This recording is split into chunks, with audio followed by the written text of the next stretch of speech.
All right, good evening, everybody.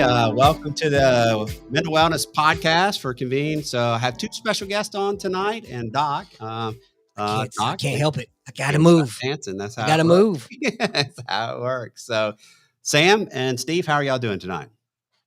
Good. Fantastic. Thank you for having us. Awesome. So here's what we're going to do. We're going to start out. We're going to be talking about mental fitness. I think this is great. This topic to me is wonderful. A lot of people watching are on this. They've heard me go on and on and on about how, we beat ourselves up. We beat, our kids up. We beat ourselves up as adults with mental health. And sometimes mental health has a bad connotation. I like to call it mental wellness. But you guys are going to bring in and talk about the concept of mental fitness. And I think that is absolutely outstanding. So let's go through this and let's introduce ourselves. Steve, we'll start with you. How about that? Cool. My name is Steve Wize. I am the president and founder of Mental Fitness LLC. We're a counseling service out of Cranberry Township, Pennsylvania. But beyond that, I'm a licensed clinical social worker and a therapist. For me, mental fitness, the idea of it is that I want to expand the spectrum of mental health so that we're not just looking at removing distress and dysfunction and perpetuating the stigma that comes with having a mental health issue, but looking at the fact that everyone has room for improvement in their mental fitness.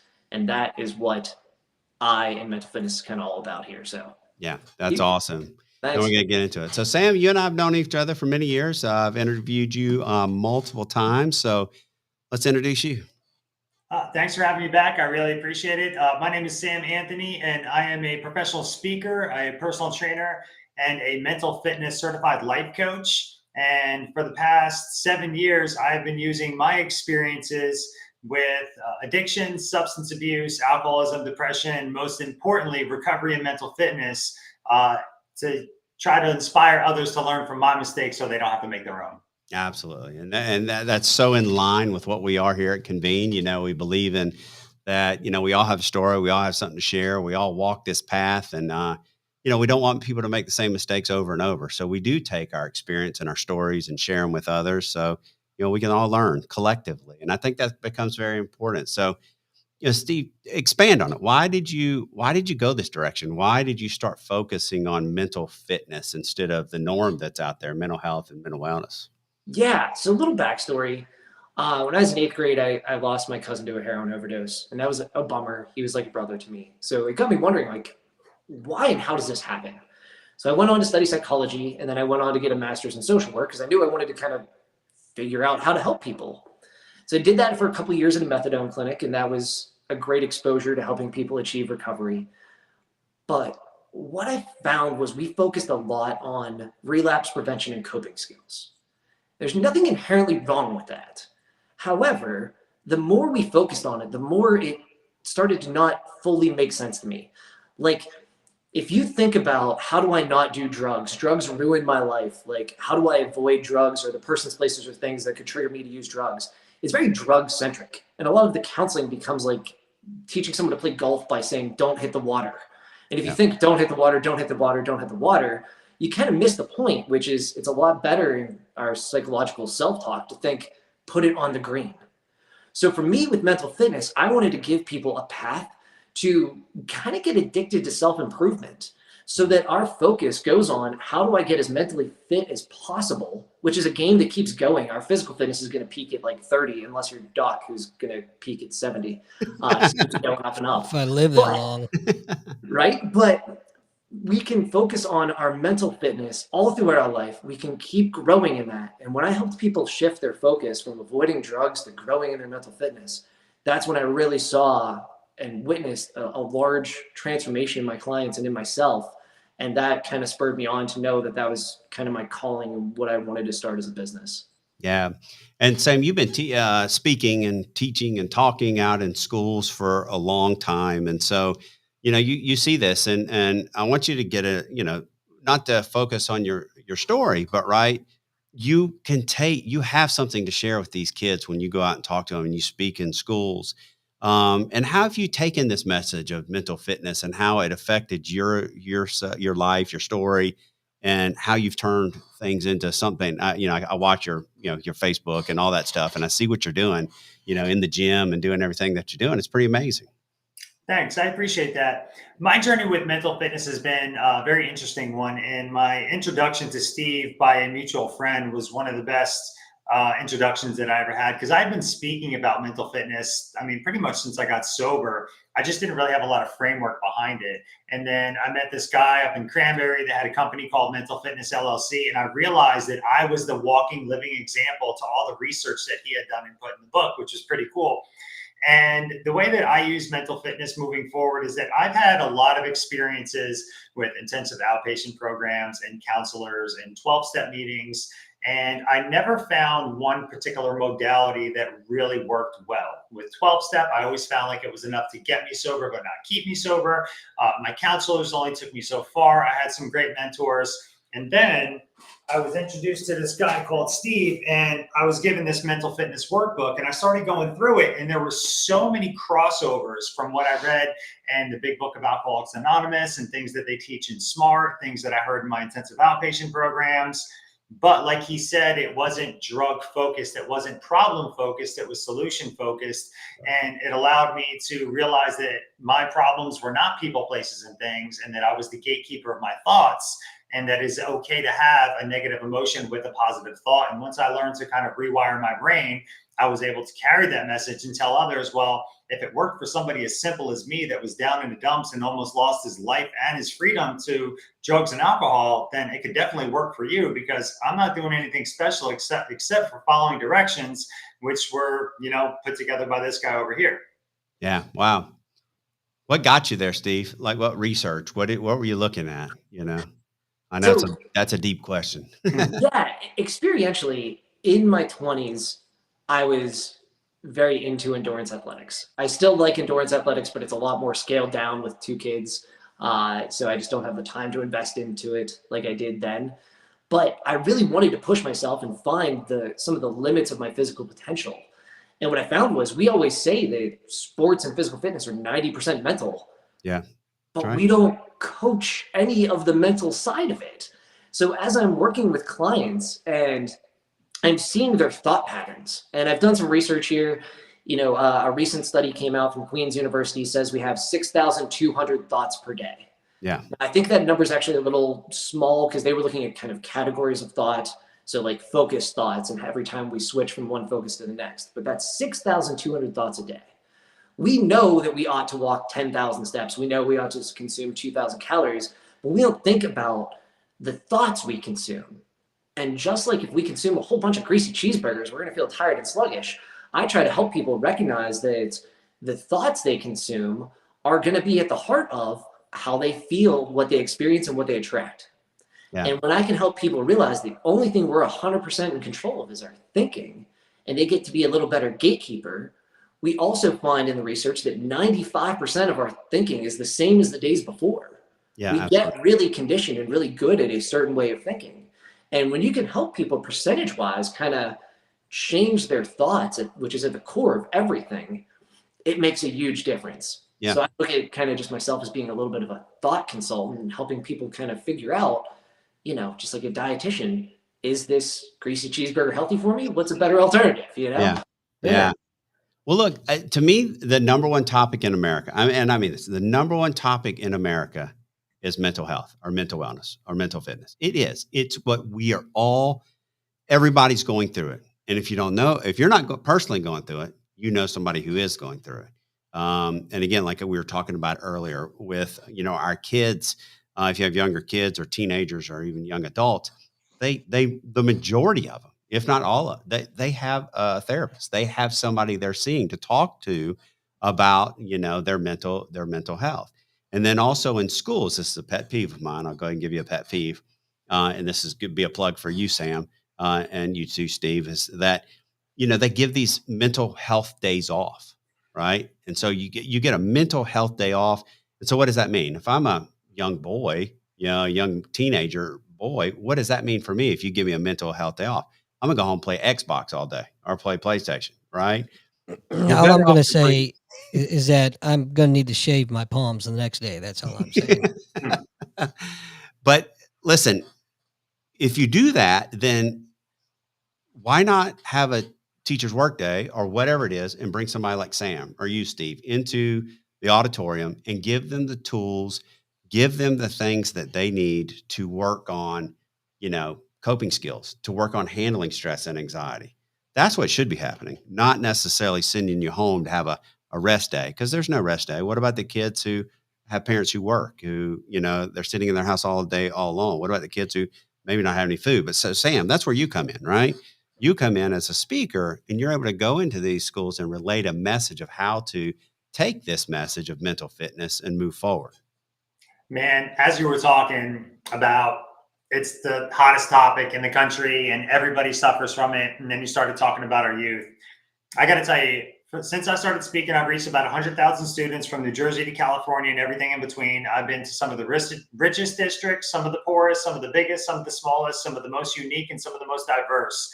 I have not been to a single school where I have not had multiple kids come up to me in person or via DM, tell me they're vaping, they're self-harming, they have somebody that's overdosed in their life, they've tried to take their own life, or they're thinking about it. And to follow up on what you said about the mental health days, I'm a firm believer in what you consume eventually consumes you. So to give these kids a day off and allow them to go home and just watch TV, which probably led to the bad mental health in the first place, or that video game that did nothing to improve their mental wellness in the first place, probably not the best idea. So yeah, there's a lot of different options where schools and districts can have some sort of a better framework to what does that mental health day look like. Well, maybe it's some sort of a webinar that's put on by Steve or myself or somebody else in the field, because the truth is him and I can't be everywhere at the same time. But there's definitely better options than just a day off, because the amount of time that these kids are spending isolated as it is probably just as much of the problem. So what we're doing is we're offering a problem to a solution to a problem that is the problem in the first place. Like you're isolated, you don't have any mentorship, you don't have any guidance. Let's send you home with no mentorship and no guidance. Yeah, it's really awesome. So let's talk about it, Steve. So what's the program? Let's break down the program and kind of walk through it a little bit to give everybody kind of an idea of what we're doing. It is, oh man. So it is not small. And it should be. When we think of mental health, I didn't want to do it wimpy, mental fitness, right? So there's a lot of folks out there who want to come in and want to talk about the basics and want to give, a nice feeling to students. And that's great, right? You can be a motivational speaker and you can give the students a good feeling. The challenge with that is if you come in, no matter how much you rock that speech for a period, 45 minutes, whatever it is, an hour, the challenge is it's still only a tiny dose. So what I did is I wrote a book, Mental Fitness, went to get an agent, got an agent quite quickly to get traditionally published. So I was really excited. But it was right in the beginning of COVID. And the agent who accepted me took me to traditional publishers, which is usually a good sign. It was universally rejected because I didn't have a strong social media following. I'm a therapist. My clients are confidential. Nobody disliked the content or my credentials or anything. It's just I just didn't have a large social media following. So it's like, all right, what do I do with this? So I started doing a masterclass. I was like, I'm going to spread this message because that's my mission. No matter what it takes. So when kind of worked through that failure, if you will, started to create a masterclass. What I found was it's really hard to be a filmographer and instructional designer all on your own. But it caught the attention of the University of Pittsburgh.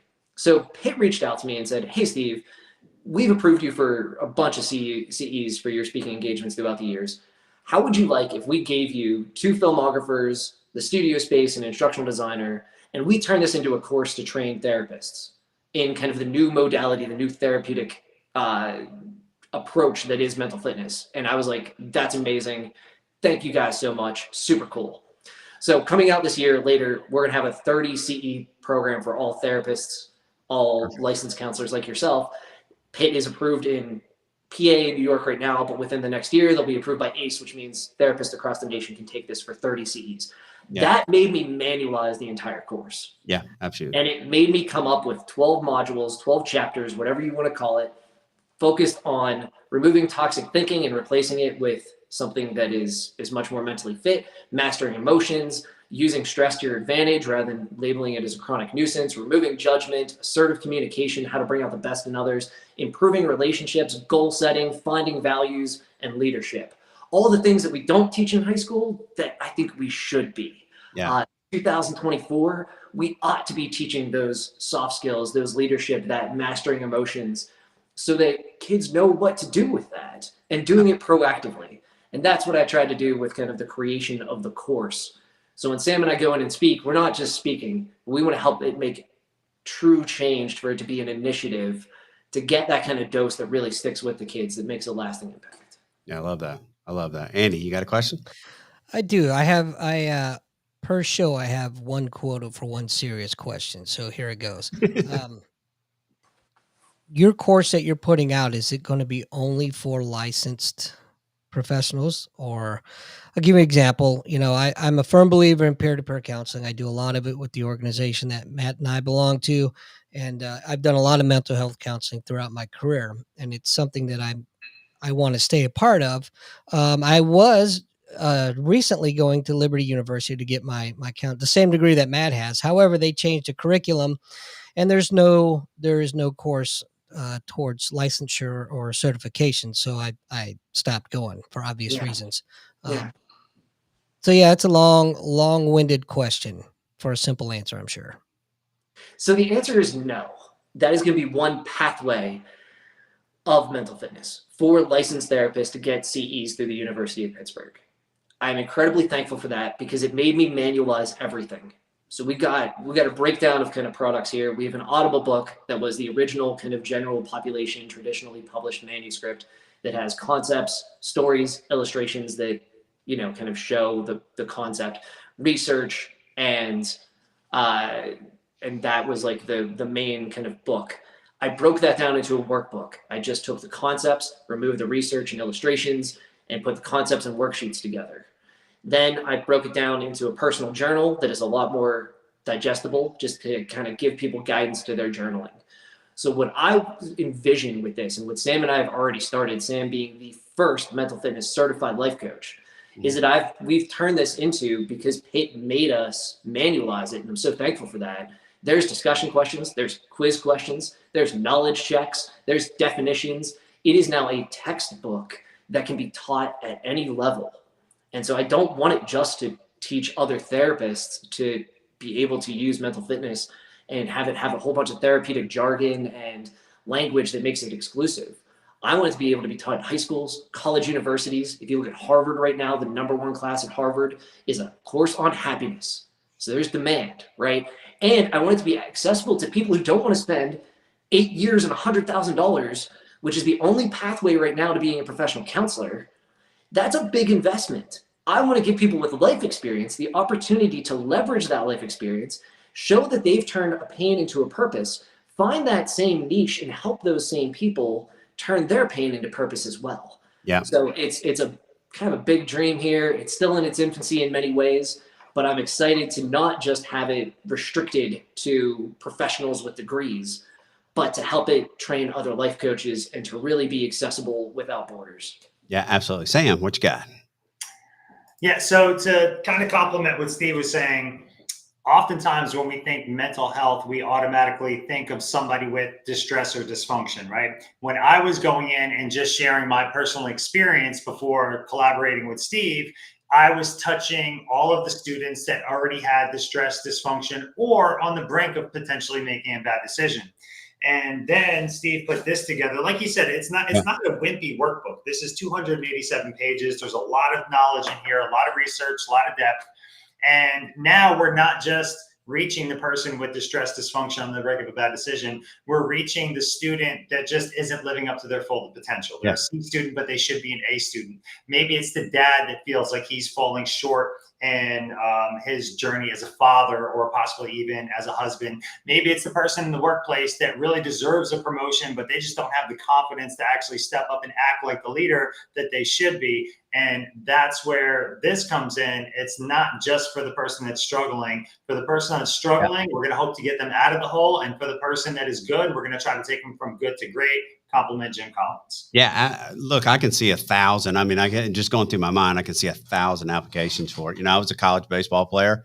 I mean, think about college athlete or any athlete, not just college athlete. The mental fitness, that's huge, right? I mean, we live and die as a baseball player. You live, eat, and sleep mental fitness, right? You go into a slump, your mental game gets off, and you go downhill. But if you're on top of that mental fitness, I mean, that's what my coach used to preach it. He used to really focus on our mental fitness. It was actually bizarre to us because he was that type. He had been a Muay Thai kickboxer and gone over and fought in Thailand and all that. And he brought all that thought process to what we were doing inside of baseball. And we all thought it was the craziest thing. You know, young 18-year-old baseball players were like, what is this dude talking about?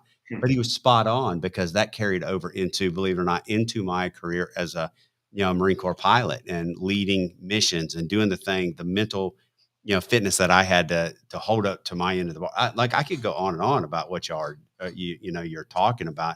And I think it's so needed. Like, I mean that. I told you I would tell this one story, and I like to say this about my daughter, Megan. She's at medical school in Georgetown, but my older son and my daughter, they used to call me around exam times when they were in college. And the stress level, when exams hit, it's high, when you're in college, and especially when all these kids are pushing to work at this high level. So Megan and or Braden, they would call me and they would be really stressed out. And I'd be like, well, what are you stressed out about? And they're like, well, I got 3 exams this week. And to your point, we look at, we let that stress and anxiety overwhelm us. But the reality of it is, you have to deal with it. It's real life. You got 3 exams. Let's go, So we haven't given the tools, or do you have the tools to manage that anxiety, to get through what you're going through to succeed in exams? And they call me right afterwards, after I'd talk them off the ledge and talk them through it. And they call me right after this and they would say, oh yeah, Dad, you were right. Well, how'd you do? Well, they did well. They all did well. Obviously Megan's at Georgetown, so she did well.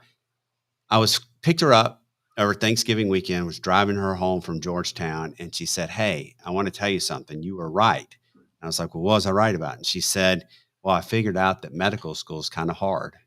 I'm like, yeah, it is. And she said, so I figured out that I have to learn how to accept that and manage the stress and anxiety that I'm under because it's hard.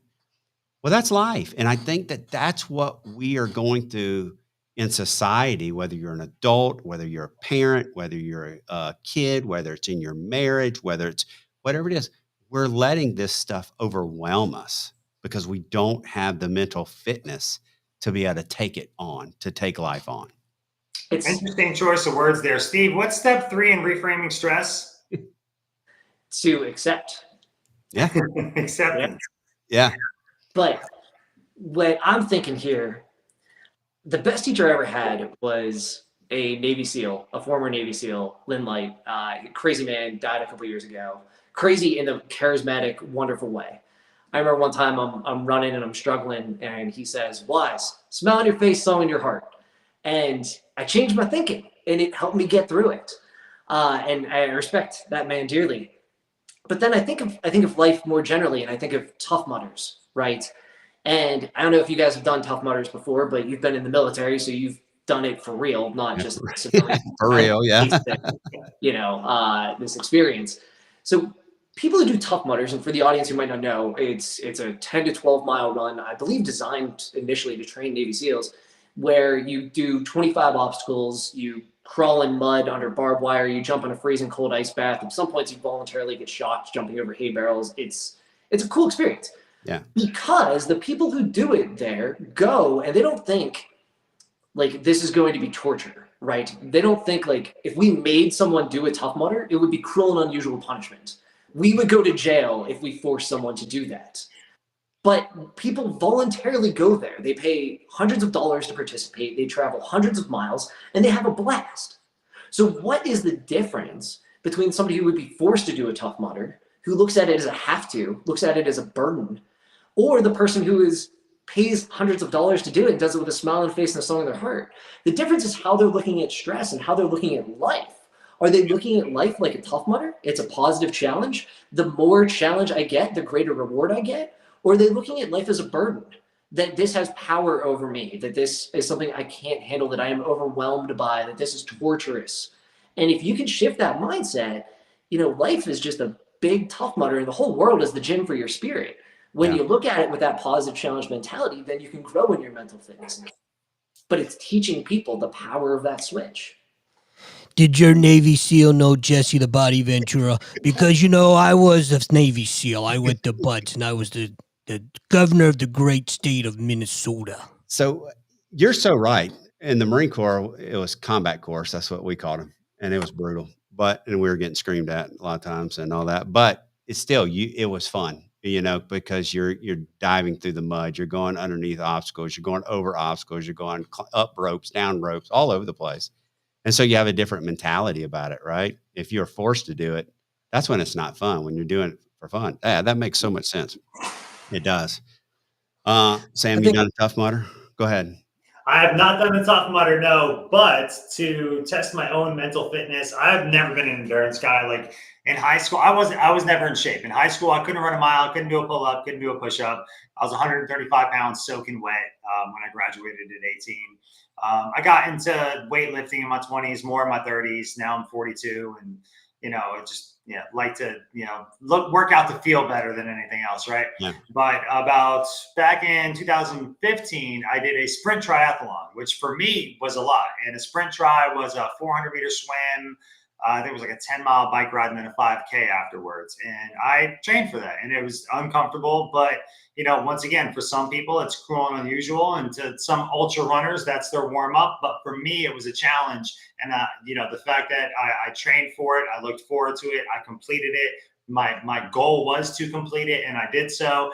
It was definitely very rewarding and allowed me to understand that I can push myself a lot further than my mind usually tries to shut everything off. Yeah, that's pretty cool. Doc, do you have something you want to throw in there? I don't remember. Happens a lot. Yeah. I'll tell you what, I did a little bit of some stuff back in my career, and during the training portions of it, I didn't know then what I know now, but I always just went to my little happy place, and I just didn't put out. Once my legs went numb and my knees and my feet were numb, I was gold, and I could go all day. Yeah, it's true. So I see a couple of things. Let's touch on a couple of things. You talk about 7 steps to master your emotions in here.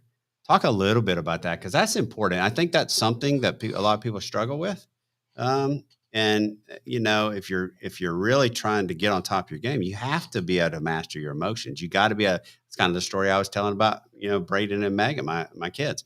It's mastering those emotions, keeping those emotions in check. So talk a little bit about that. Yeah. So it's interesting. I respect you military guys, because you're trained to embrace the suck, right? You're trained to look at emotions differently.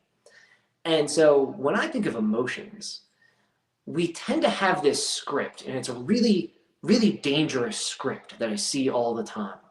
And it goes something like this. It's like, I'm feeling anxious. Why am I feeling anxious? I hate feeling anxious. I am anxious. My anxiety stops me from doing this. So what it is that we end up internalizing a feeling, which to me is fundamental flaw number 1, right?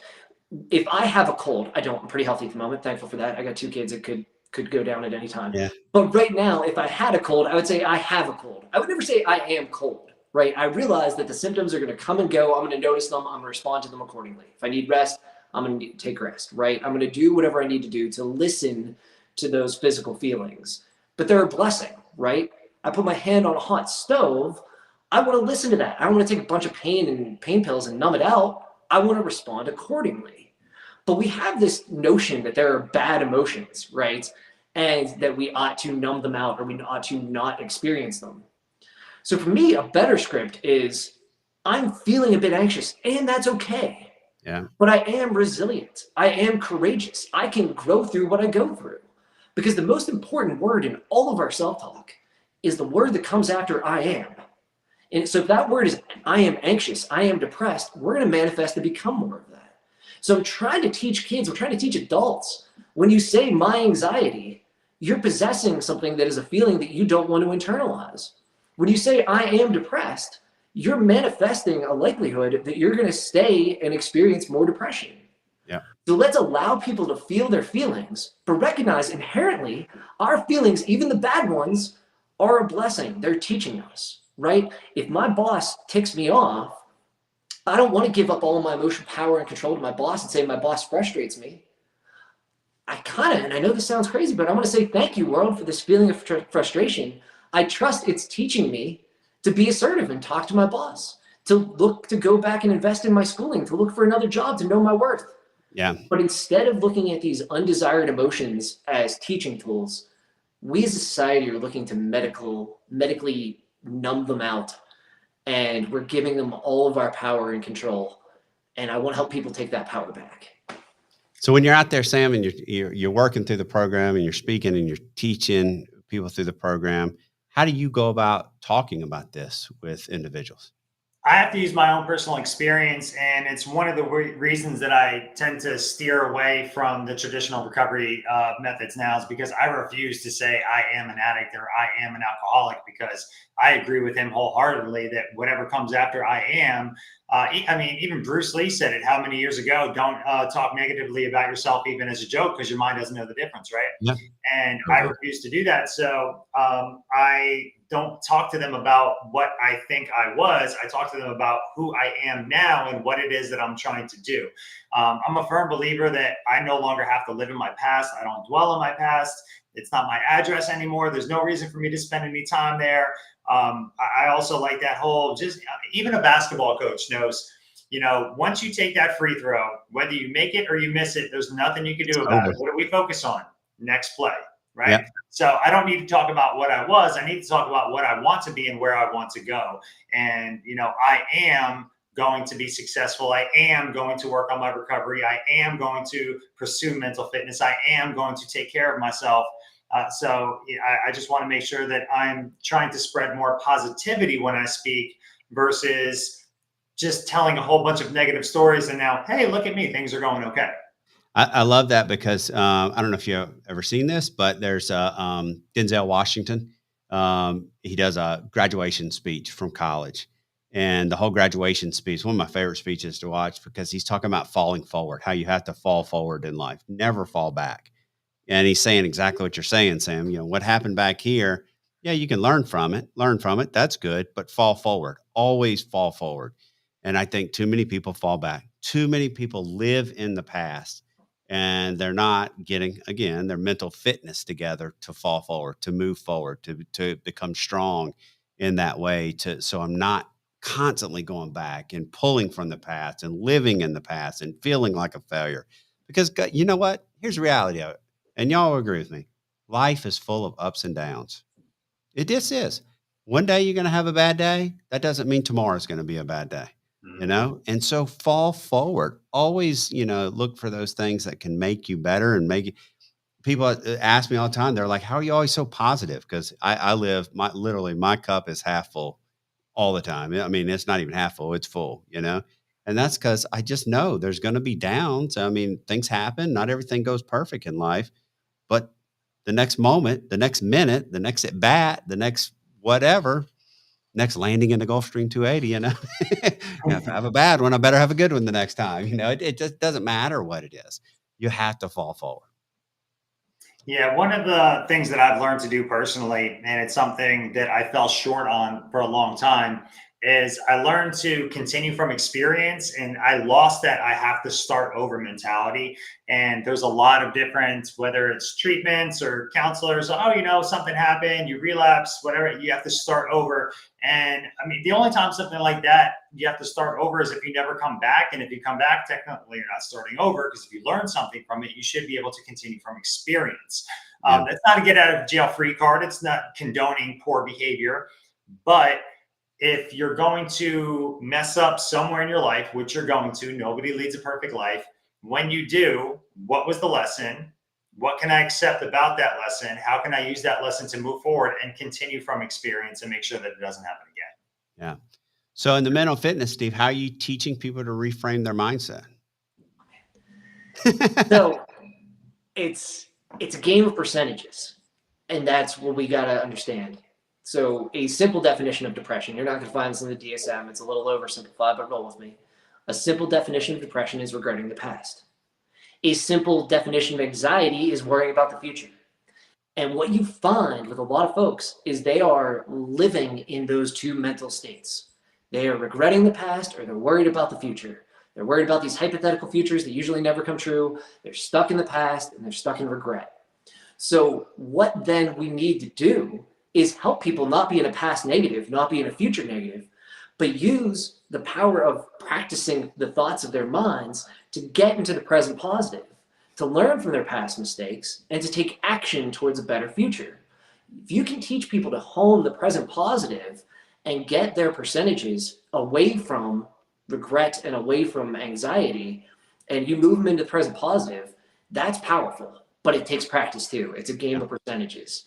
And it takes a positive attitude. So, Matt, you were saying, your glass is chronically half full. I appreciate that. I think in our society, we kind of have a myth, and it's if you're successful, you're happy. And we put so much emphasis on status and money and external validation that we forget, in my opinion, it's if you're happy, you're successful. And if you're grateful, you're happy. And if you could train your brain to get there too, that makes a big difference as well. Yeah. I love how you define those two because you're so right. That's where people live. They literally live in the past or they live anxious about what's coming. And so many people, and they just, that anxiety just overwhelms them and takes control of them. And they're expecting the bad to happen or not expecting the positive to happen. So true. Wow. That's one of the most powerful parts of the book that he wrote, or where he challenges the reader to go through the 7 deadly phrases or the 7 toxic phrases and see where they're applying to their life. And when we constantly say things like, I can't, or I need, or this makes me, or always never, or I shouldn't, or happens to me. I mean, that there's just so much power in what he wrote. And I personally went through it and I was like, wow, having been in recovery for 20 years, this is better than any 4th step that I've ever done. Yeah, I wish I would have found this years ago. And it really allowed me to stop looking at all the things that I thought I needed and wanted, all the things that I was afraid may happen or have happened, and just, okay, what can I focus on right now? Yeah, that's right. And that's so right, Sam, is what can you focus on right now? And how, if something does pop up, how can you move past it? How can you get control of it and move past it? That's really cool. So I want to talk about this. I want to bring up this dirty word here, right? So that's a dirty word. I mean, look, the phones, and I know you guys deal with this, but technology and phones have such a impact on everyone. Let's be honest, everyone. The keeping up with the Joneses, what trip is everybody on? What's everybody doing? Oh, that person's so skinny. I'm not skinny. I'm not in shape. I'm not, especially on our young ladies and stuff like that. I see it all the time. It's like, how do you see that? How do y'all address that? Do you talk about that? Do you see that a lot with where you go? Because there's so much social media pressure on people nowadays that it just, but here's the deal. But I'm also a realist about it. Let me say this. I'm also a realist about it. Guess what? It ain't going away. It's not going anywhere. So you have to learn how to deal with it and reframe your mindset about it and not worry about it. Yeah. That's a big one. It's tough because iPhones are the death of intimate relationships because we're bonded with the phone and missing the person right in front of us, which is why I think therapy is actually so beautiful because it's a 53-minute time where you were just connecting with someone uninterruptedly. And so for me, that's part of the beauty and joy I get out of the work itself. But beyond that, I'm reading a book right now called Together. It was written by the former Surgeon General. It talks about the loneliness epidemic. And the initial thinking of phones and social media was that it would bring us closer together. It helps us stay in touch with, people across the United States, or it helps us meet new people from different countries and cultures. Well, none of that manifested, because what has happened is that a good definition of loneliness is seeing someone else have or doing what you want and feeling excluded from it. Mm-hmm. And so we're seeing this, all of these shoulds. We should have this body. We should have these friends. We should have this lifestyle. And it's not real. And it's perpetuating this feeling of loneliness, which is great for capitalism. It gets us to feel like, hey, if we're missing out, then we can buy something to fill that void, right? So the challenge is even though we have this technology that in theory could be used for good and connection, and deepening relationships and spreading valuable information, it has been used to perpetuate a fear of FOMO, really, Yeah. and has just kind of been taken over that Would way. you call me? So it's just tough because kids are they're gonna use their phones. They're gonna have a relationship with them. But we got to teach them what is a healthy relationship in that way, and to not have it supersede the protective factors of real bonding, team sports, good friendships, things like that that are Yeah. probably the higher priority there. Well, so I was a lead-in question to, part two of the book is, mastering relationships. So you go through multiple weeks in the 12-week process of mastering relationships, and the phone, yeah, maybe it can be helpful in some ways, but it's also a big hindrance in some ways. And yeah, Sam, Yeah, talk about I that. touched on the whole phone thing a little bit, and it's funny, man, because if you look back, I used to be a huge George Carlin fan, and when he wrote The Paradox of Our Time, way before smartphones ever came out, he said, "We've been to the moon and back, but we can't go across the street to meet our neighbor." And I mean, I don't even want to know what he would say today. But I did an experiment once where I was speaking in high school and I had all the kids stand up. And with everybody wanting to be a huge influencer now, one thing that social media will give you when you look at the analytics is your posts reach, right? So I post a picture, I post some content. Who did it reach? I have 1,000 followers. It reached 500 followers, and everybody wants to have the longest, biggest reach that they can. So I had these kids all stand up together, and then I was talking a little bit about reach. I gave that explanation, and I had them all put their arms out like this and touch the person next to them. I said, "This is your reach. Forget the person that lives on the other side of the country that's watching you on social media. Why aren't you trying to impact this person that's right here standing next to you that you can actually reach?" Yeah. And I personally probably fall victim to that sometimes myself. It's kind of what I do for business, but I do my best to make sure that I'm trying to change as many lives within the people that are in my circle and close to me, in my community, my neighbors, within my circle of friends, before I worry about how far that post that I put up on Facebook this morning is doing. Yeah. Yeah. So when you're talking about that and you're talking about some of the things about relationships, Steve, what are some of the things that you talk about in the book?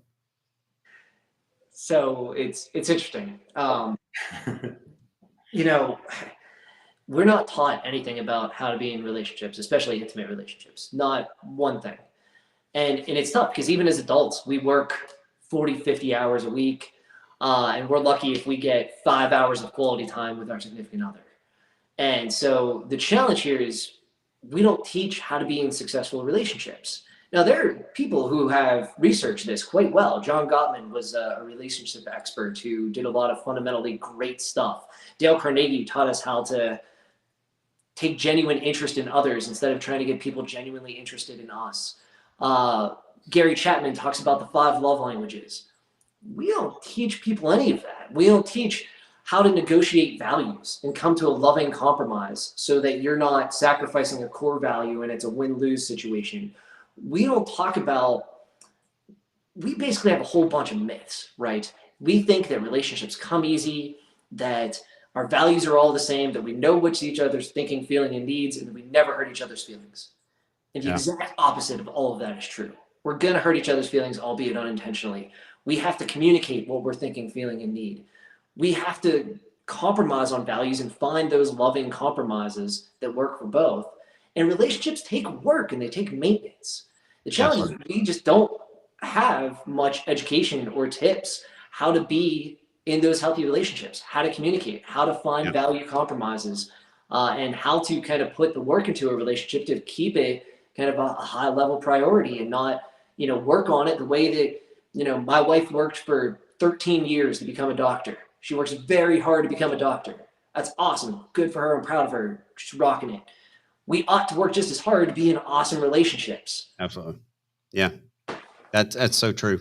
Yeah. That's cool. Yeah. I'm coming up on 29 years here in a couple of months, and my wife 32. So total. So which is awesome, and that's just it. We have a wonderful relationship, and I love it. But the relationship. By the way, let me jump back. Dr. Gary Chapman, the 5 love languages. I know him. He lives in Winston-Salem and all that. So I totally believe in that book, in the 5 love languages. And I totally believe that we all speak different language. Obviously, we all have different personalities. And it's up to us to build those relationships to learn what that other person's personality is, right? You talk about the golden rule, do unto others, have them do unto you. Well, it's more than that. My dad used to call it the platinum rule. It's do unto others as they would have done unto them. Like people like different things, people respond in different ways, but it's up to you to learn what that person's needs are and to answer that person's needs. And I think we've lost that. I think we've lost that ability to learn in relationships of what people need and to answer their needs and to focus on them. And so I think your book, you can address some of that, and relationships and all that. Relationships are so important. And little tips go a long way, right? When you're upset, the world stops, I listen. That's a Yeah. repair skill from John Gottman. So we ought to talk about tears and repairs. Yeah. My friend and colleague Howard Irwin says the goal of being in a relationship is to outdo one another in honor and kindness, Yeah. just not keep immediate score. Yeah. Right. And he talks about filling each other's kind of love bank because you're going to pull debts from it. He talks about accepting others' eccentricities. And, there's so many things that Gottman will talk about, turning towards the bids of our partners. So we're not accidentally upstaging them by correcting things or accidentally ignoring them on our phone or invalidating their emotional state. We taught just a little bit of that in college and schools. We'd see a much lower divorce rate. We'd see a lot healthier, happier relationships. We're just not taught that at all. And so a little bit of some tips go a long way, just how to communicate, how to find, value compromises, how to work on the relationship and to put a little bit of effort into it to make sure you're always acting as if even when your partner isn't with you. You're always putting that person first. You're having fun together. You're prioritizing those love languages. Yeah. It goes a long way. It does. Hey, Sam, so what I see in you, and again, because I see what you're doing, you're a role model and a mentor to a lot of people. And I love it when I see the post of a kid making that comment to you about how you set the example for them. But, you're able to take your story and the things that you go through and in a sense, extend your hand and say, "Hey, I've been there. I've been through it. I've done it. Now follow me. Because if I can do it, you can do it." Mhm. And that's building that relationship. That's building that bridge in that positive way to help people, move forward in a positive way. Talk about that a little bit and what that means to you when you get those comments from somebody, when you're talking to them and you shared, your story and you're able to carry that forward. Man, that's why I do what I do. I mean, if Simon Sinek was sitting here and saying, "Hey, man, what's your why? Start with why." My why is to, use my experiences, lessons for others, right? When I speak, whether it's a nonprofit or a school or a corporate event, they're going to hand me an honorarium check and I'm going to go home and I'm going to buy my kids, some food and hot dogs and pay the bills and stuff like that. But when that DM comes in and a kid tells me that he tossed his vape or lost his dealer's number, or they talked to their parents that they were self-harming and they threw away their tools, that was, and always will be my real paycheck. I cannot get enough of it. The fact that I absolutely love that God took the ugliest, darkest, and nastiest parts of my life, and He didn't just fix them because that would have been too easy, right? He actually managed to turn them into something beautiful and use my darkness to shine light on others, which I will forever be grateful for. Yeah, absolutely. Well, I think it's wonderful what you do. I've known your story for a while, interviewed you multiple times, and it's just amazing that you're taking what you're doing and turning in such positivity. And you go back to what we talked about, that's falling forward, right? Not living in the past, that's falling forward. And trying to take what you do and not let others make the same mistakes, not walk down that path. Again, if we haven't gone through it, we know somebody who's going through it, and that's just a fact, so we can always help another. So speaking of that, you talk about later on in the book, you talk about achieving your dreams. Now, this is important. Like that, like we're going through the end. Now we're setting it up to take people from, building them through this process, this 12-week process. In the last 4 weeks of this 12 weeks, you're going to go into achieving your dreams. So talk about that, because that's important. And you've hopefully by now you're getting them, they got that mindset going and they're going, okay, now what can I go do in life? Yeah. It's cool because the first part is about mastery of self. So it's learning how to master stress, use it to your advantage, look at it as a positive challenge. It's learning how to master your thinking and change those percentages. It's learning how to master your emotions.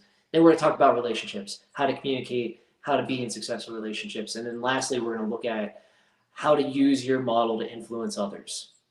And so with that, what we want to see is that people have found throughout the course of that book what their values are, why they're their values, and how to engineer a life that is in as perfect as alignment as it can be with their actions and their values. Because I think that's where happiness comes from. I think that's the definition of achieving one's full potential, when we can figure out what those values are to us and align our actions with that.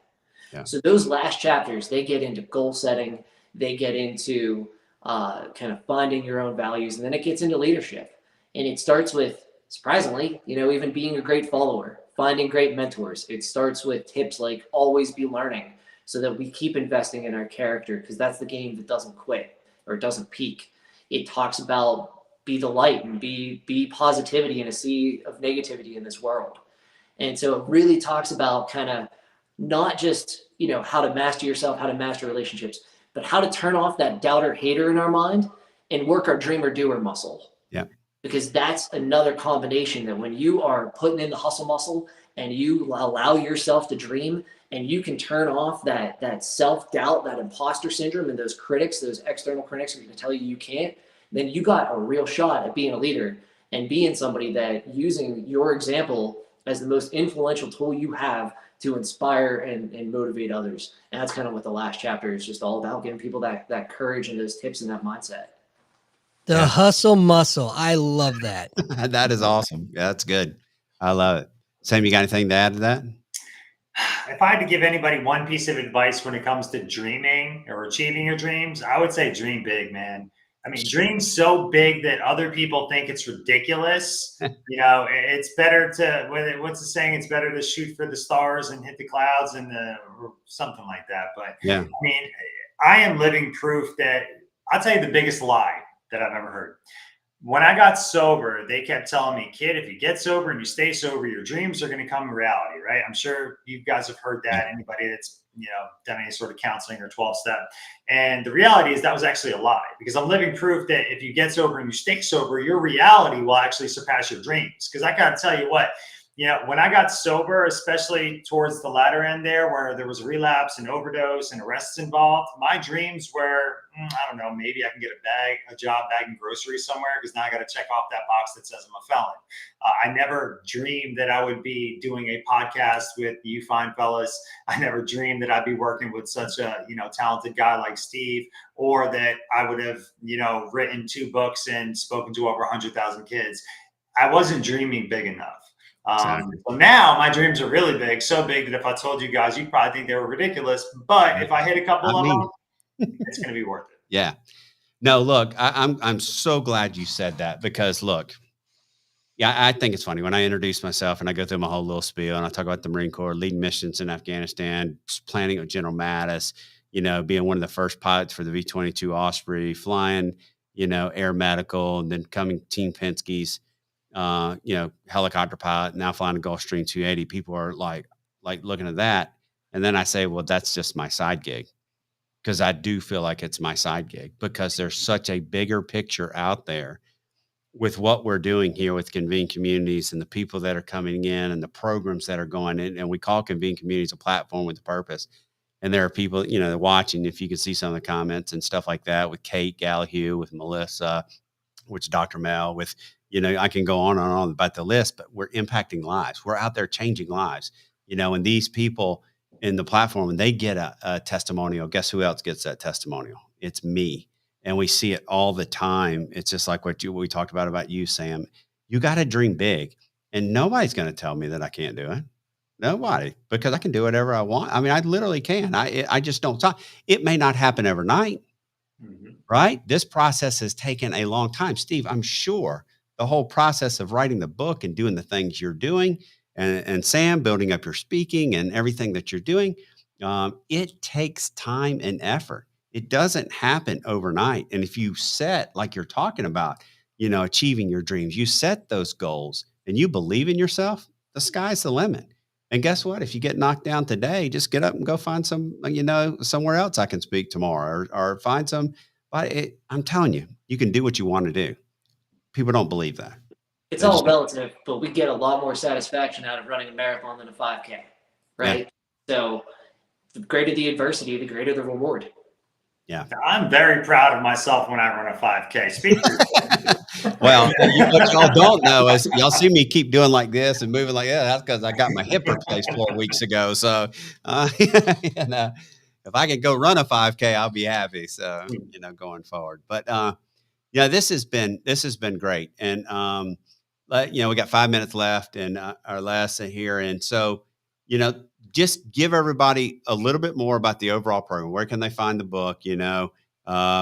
The workbook, the book, everything that y'all are doing. Look, I'd love to, we'll carry on this conversation. I'd love to see y'all do some stuff in Convene. We're making big difference out there for people. I think people need what you guys are doing.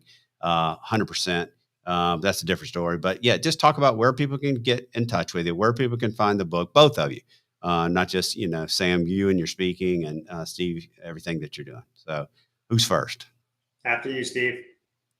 All right. So the website is mental-fitness.us.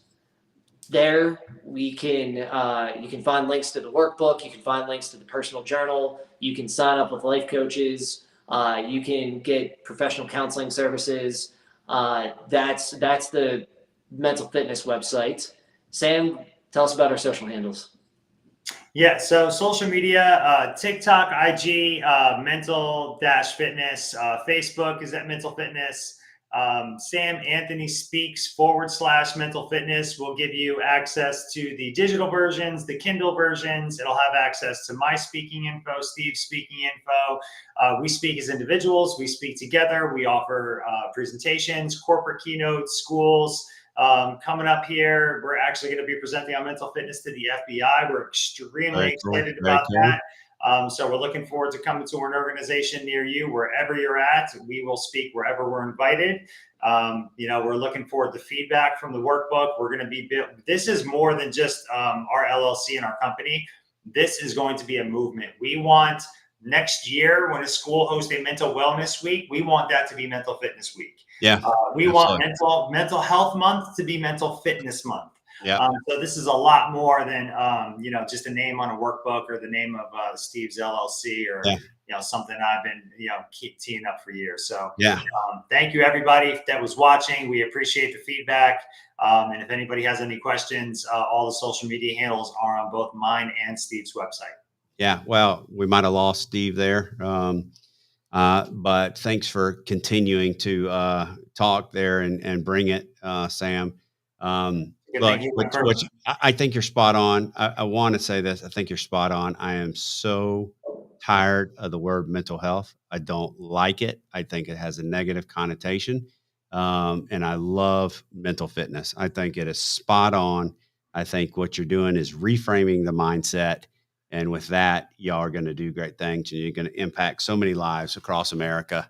Thank you so much for being on. Let's continue the conversation. Let's, see how we can do some great stuff together, because that's what we're here to do. We're here to change lives everywhere. So thank you, Doc. Thank you, Matthew, for having us. This was absolutely fantastic. We're definitely going to have to do this again sometime. Yeah. Tell Steve we said thank you, and let's keep in touch. Absolutely. Will do. Have a great evening, fellas. All right. Thank you.